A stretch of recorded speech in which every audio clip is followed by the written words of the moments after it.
UPSC के जरिए lateral entry पर इस कदर बवाल छिड़ा कि सरकार ने इसके विज्ञापन पर रोक लगाने के आदेश दे दिए हैं। केंद्र सरकार ने मंगलवार को सीधी भर्तियों वाले उस विज्ञापन पर रोक लगाने का आदेश दिया जिसे यूपीएससी ने ज्वाइंट सेक्रेटरी और डायरेक्टर पद पर भर्ती के लिए शनिवार को जारी किया था। सरकार के फैसला वापस लेने के बाद सपा मुखिया अखिलेश यादव की इस पर प्रतिक्रिया सामने आई है। उन्होंने इस फैसले को पीडीए की जीत बताया है।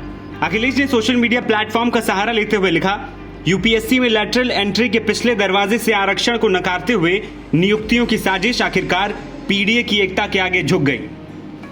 सरकार को अब अपना ये फैसला भी वापस लेना पड़ा है। भाजपा के षड्यंत्र अब कामयाब नहीं हो पा रहे हैं। ये पीडीए में आए जागरण और चेतना की बहुत बड़ी जीत।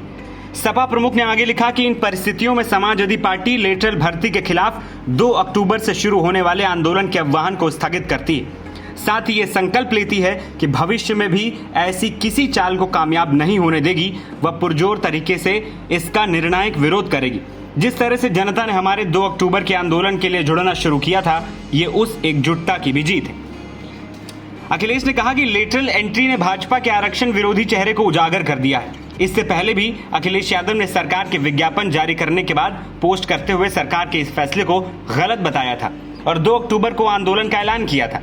अखिलेश यादव ने इससे पहले किए गए एक ट्वीट में लिखा था, भाजपा अपनी विचारधारा के संगी साथियों को पिछले दरवाजे से यूपीएससी के उच्च सरकारी पदों पर बैठाने की वो साजिश रच रही है। उसके खिलाफ एक देशव्यापी आंदोलन खड़ा करने का समय आ गया है।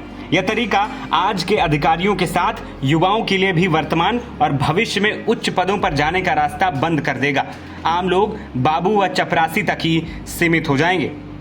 इस दौरान अखिलेश ने लोगों से 2 अक्टूबर से एक नया आंदोलन शुरू करने की बात कही थी, जिसे अखिलेश ने ताजा ट्वीट में वापस ले लिया है। गौरतलब है कि यूपीएससी ने 17 अगस्त को लेटरल एंट्री के माध्यम से 45 संयुक्त सचिवों, निदेशकों और उप सचिवों की भर्ती के लिए अधिसूचना जारी की थी।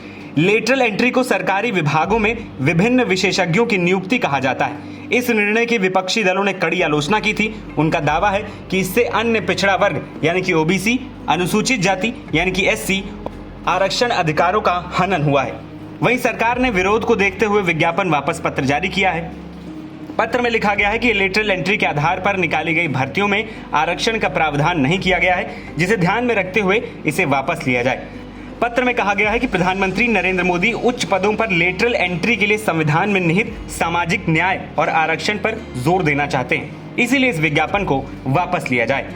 केंद्र ने पत्र में सामाजिक न्याय के प्रति संवैधानिक जनादेश को बनाए रखने के महत्व पर भी प्रकाश डाला है। एनबीटी ऑनलाइन की रिपोर्ट।